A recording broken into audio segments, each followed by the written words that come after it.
하나님, 오늘도 주님의 말씀을 붙잡고 갑니다.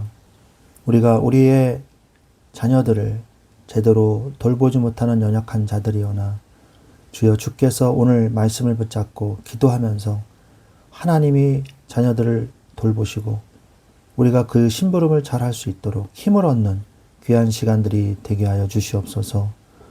예수 그리스도의 이름으로 기도합니다. 아멘. 네, 오늘 말씀은 역대하 22장입니다.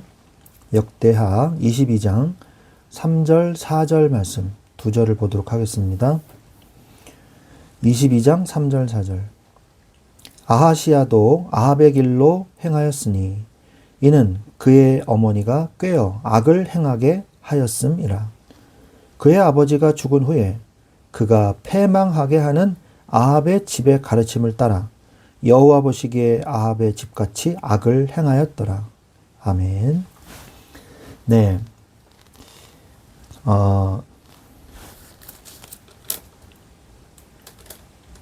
오늘은 22장에, 역대하 22장에 아하시야에 대한 이야기가 나옵니다.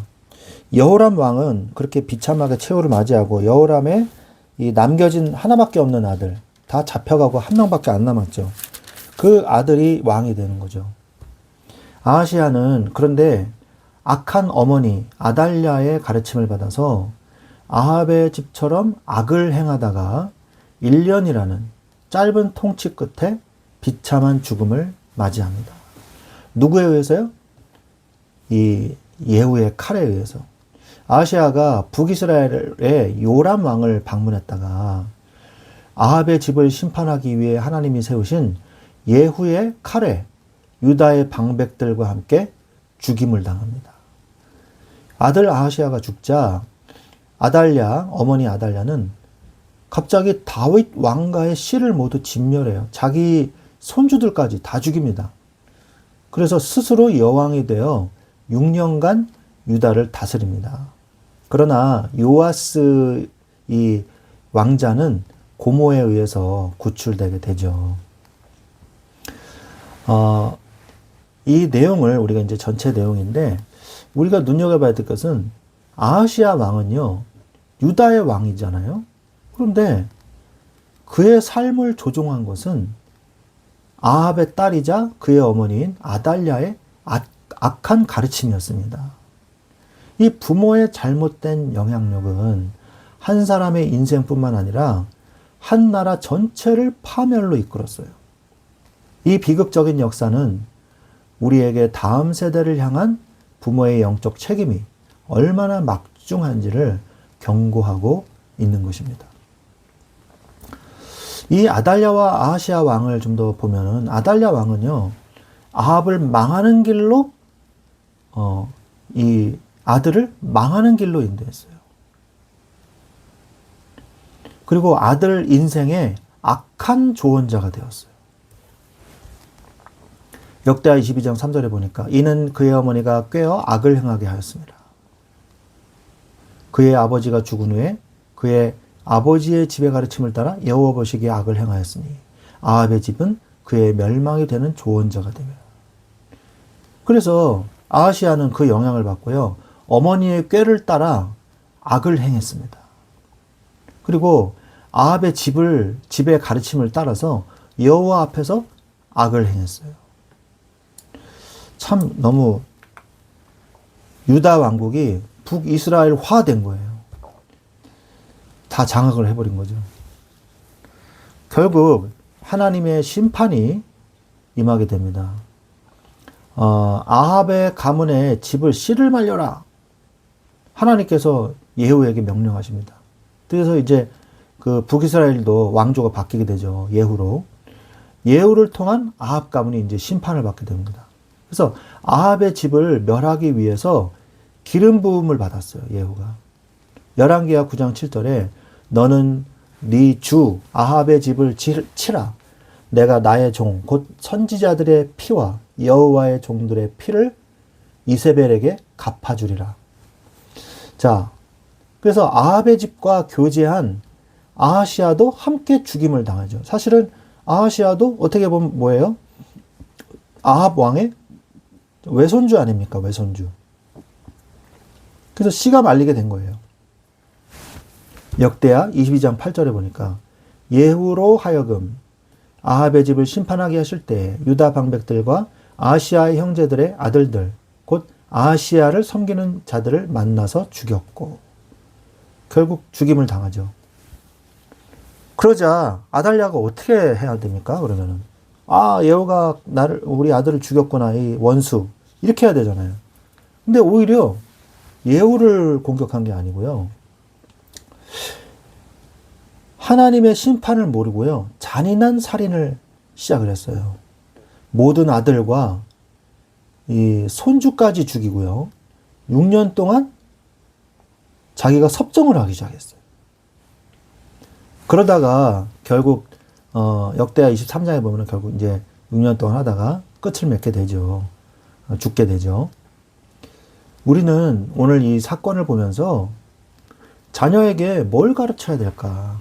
우리가 다시 한번 생각해야 되는 시간을 가져야 됩니다.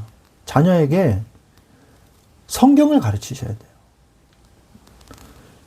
자식이 먼저 하나님의 말씀 앞에 서야 되겠죠.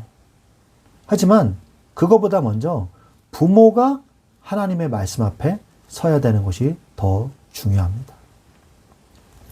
말씀으로 부모가 신앙을 지켜나가야 돼요. 시편 119편 11절에 내가 주께 범죄하지 아니하려 하여 주의 말씀을 내 마음에 두었나이다 말씀하잖아요. 말씀이 내 마음에 있어야 범죄의 유혹에서부터 이길 수 있단 말이에요. 악의 영향에서 벗어날 수 있다는 것이죠. 그래서 말씀 중심의 삶을 살아야 돼요. 여호수아서 1장 8절에 이 율법책을 내 입에서 떠나지 말게 하며 주야로 그것을 묵상하여 그 안에 기록된 대로 다 지켜 행하라. 그리하면 내 길이 평탄하게 될 것이며 내가 형통하리라 말씀하셨잖아요. 이 말씀 그대로입니다.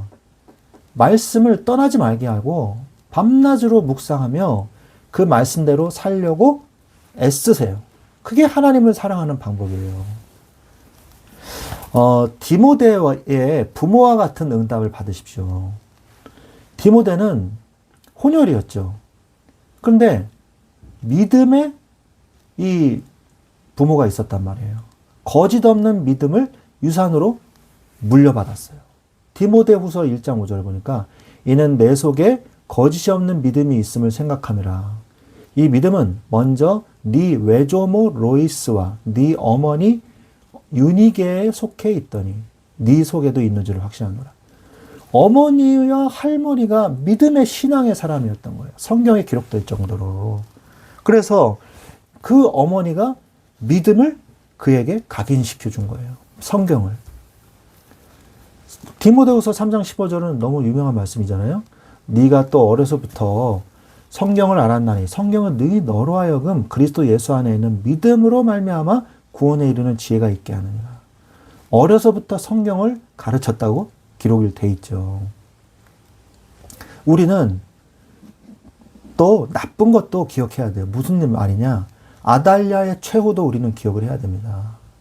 그래서 말씀을 떠나면 저렇게 되는구나. 저렇게 꼭 되지 말아야 되겠다. 우리가 기억을 해야 된다는 것이죠. 악인의 미래는요, 끊어져요. 시편 37편 38절에 범죄자들은 함께 멸망하리니 악인의 미래는 끊어질 것이라 그랬어요. 악인은 미래가 없어요. 그때뿐입니다. 자녀를 실족하게 하는 죄는 절대 지으면 안 됩니다. 마태복음 18장 6절에 누구든지 나를 믿는 이 작은 자 중 하나를 실족하게 하는 차라리 연자 맷돌이 그 목에 달려서 깊은 바다에 빠뜨리는 것이 나으니라. 이렇게 심각하게 말씀하셨어요. 자녀를 실족하게 하는 죄를 짓지 마시기 바랍니다. 부모의 말과 이 삶은 자녀에게 가장 강력한 영향을 미칩니다. 아달랴와 같이 자녀를 멸망으로 이끄는 악한 조언자가 아니라 로이스와 유니게처럼 자녀의 마음에 구원에 이르는 믿음을 심어주는 거룩한 통로가 바로 부모가 돼야 되는 것입니다. 이를 위해 먼저 우리 자신이 말씀 위에 굳게 서서 자녀들에게 생명의 말씀을 부지런히 가르치는 부모가 돼야 될 줄로 믿습니다. 이러한 부모가 되시기를 예수 그리스도의 이름으로 축원드립니다. 아멘.